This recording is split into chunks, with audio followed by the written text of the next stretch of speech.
This morning I want to talk about sawing and give you a quick demonstration on how to do it. It's a somewhat difficult thing to learn, and it will seem very easy once you do grasp it. It's delicate, that's the problem with it, and a lot of people, they think about sawing, they think of pushing the saw harder, trying to work harder, but sawing with metal, with jewelry, is very, very delicate. The blades are about 5 times the size of a human hair, some of them. The one I'm going to use is. And I'm going to saw, just do a little demo on a piece of copper. It's 20 gauge copper sheet, and I have a 2-0 blade. They come in dozen packs like this, so that's a dozen. It tells you how little they are. 20 gauge copper, and when I mentioned gauge, that's an American standard. When we order metal, we need to have some kind of a standard that we all agree on, and 20 gauge is a common earring weight. It's lightweight. It's a little too thin for bracelets or rings because it will cut you. And this is a gauge, and there are little slots on the outside edges. And when I go to the 20, that will fit right in like that, and it tells me the thickness. It's important for every organization, every field to have some kind of language and standards.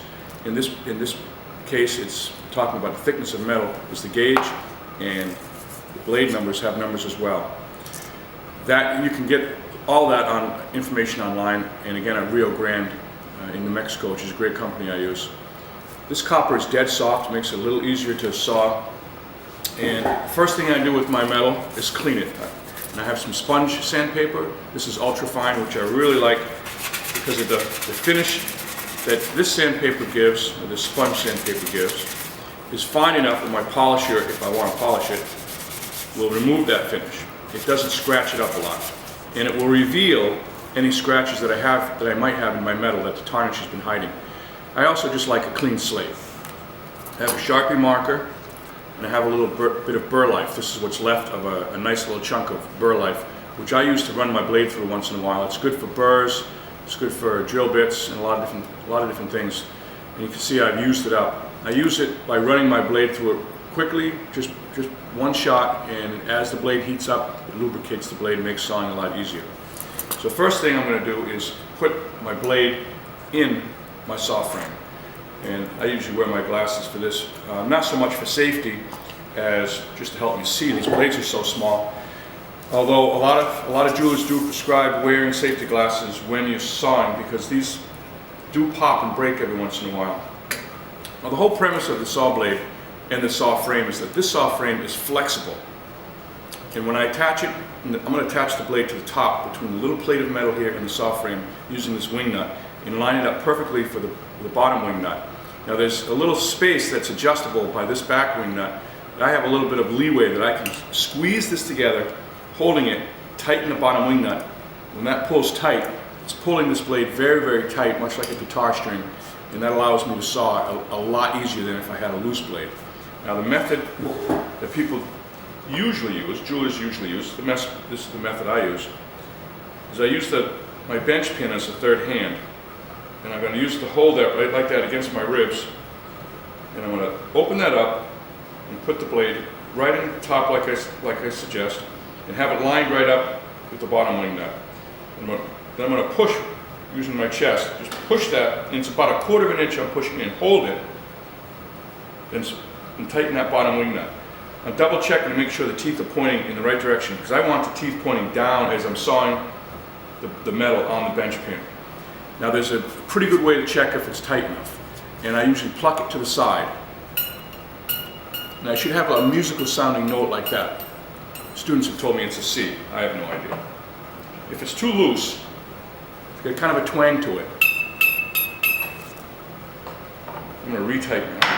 If it's too tight, you'll know because the blade will break immediately upon releasing it from the bench pin. So that's not too bad. My metal is clean. I'm going to run this through burr life just real quick, put a little wax on it. That's what burr life essentially is, wax, and you can use a candlestick if you like.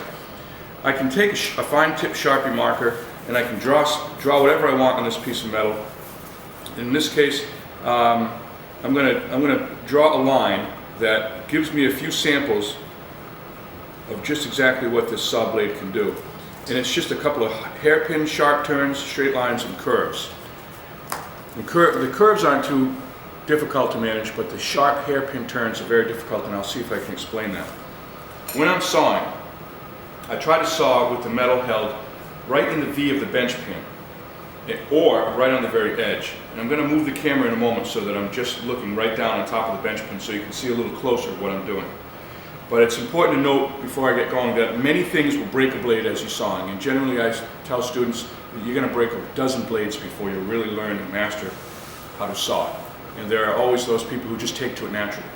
The saw is pretty delicate. I'm holding it like this, very lightly, so my fingertips and my hand is not gripped around it like a golf club. It's quite loose. My left hand, my non-dominant hand, is going to do most of the work because I really need to pin this piece of metal down. One of the biggest problems with sawing that will break blades is when you're coming up, it will chatter and lift the piece of metal, and it will pinch that blade and snap it. And the same goes for if you're too far out on the outside, your piece of metal will bend down, will waver, and that will snap. And like I said, there are a lot of things that will snap the blade. One of them is not sawing absolutely straight up and down. You really need to stay away from leaning it like this, especially around curves. People tend to. You need to have this straight up and down like a sewing machine, and be seated low. And I like to sit a little bit off center so that my right shoulder is lined up with the bench pin. And it takes a lot of focus. I tell students that all the time. It's almost a Zen thing. If you're trying to talk and you're distracted with sawing, you probably won't be very successful with it. In fact, it's difficult to even talk when I'm giving lessons about sawing while I'm sawing. And typically, it's not unusual for me to break a blade while I'm giving a demonstration. So let me move the camera and see if I can get in a little closer and show you just what sawing looks like.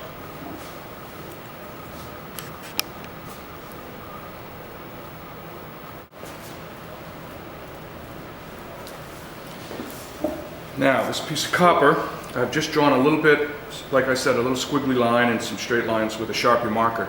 You can draw on paper, and you can glue the paper to the metal, which is a real good way to go. And you can saw through the glue, the paper, and the metal all at the same time. It works very, very well. Or you can trace another piece onto a piece of metal. There's many ways to transcribe whatever it is you're sawing onto this piece of metal. Now, what I'm going to try to do is saw right inside the middle of this V in the bench pin as much as I can, because I know from experience that I can really hold this down. It gives me the most support. And I did say I want to saw straight up and down. And one exception to that is when I first start getting into the metal, I can lean the saw a little bit and just hold back on the saw. All I'm doing is letting the teeth touch the metal. It will pull itself ahead at the speed that it can. That's all there is to it. You cannot push the blade, because if you think you're going to saw faster by pushing, you'll break a blade. And as soon as I get into the metal a little bit, I'm going to straighten it right up like a machine, just like a sewing machine, straight up and down, and just allow the teeth to push. They're pulling their way through the metal, like I said earlier. And here's the problem most students have. When they're sawing, it's going fine. It'll follow the straight line of the saw. But when they want to turn real sharp, in this case I want to turn to the right, a hairpin turn, I can turn the metal and the piece of metal, the metal and the saw, the metal and the saw together at the same time. And when I turn to the right, I'm pulling the saw to the left. In this case, it's towards me, because if you can tell by the sound, I'm just pivoting out a small little circle and changing the direction of the blade. And I have to do that while sawing up and down. I just chewed myself out a little tiny hole, if you will, right at the corner. And that lets the blade turn to a different direction. Then I apply a little pressure, and it will pull itself forward again. There's another hairpin turn. This time it's to the left. Same thing. If you can tell by the sound, if you can hear it, the teeth aren't doing too much there except opening up a little space for turning. Apply a little pressure. Same thing.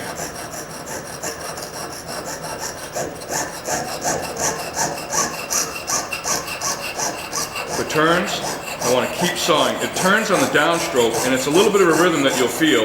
And you'll notice my left hand is holding this very tight. I'm going to adjust that just a little bit so I have a little more room in the V. If you can draw it, you can saw it, and I don't care how fine a pencil it is. You can make a mark or draw an image. This saw blade will run through it. I just hit the wood a little bit. I could feel it, and I had to adjust my metal. And as I'm talking, I'm moving off my line a bit. Now, if you want to use sawn lines as drawn lines, that's a great way to go. And when you get to an end of a line, you don't need to back the saw all the way out. You simply need to turn the saw upside down, undo top or bottom of the wing nut, and pull it out. And then, if you want to get rid of those black lines, I can use my sponge sandpaper again and use it as an eraser.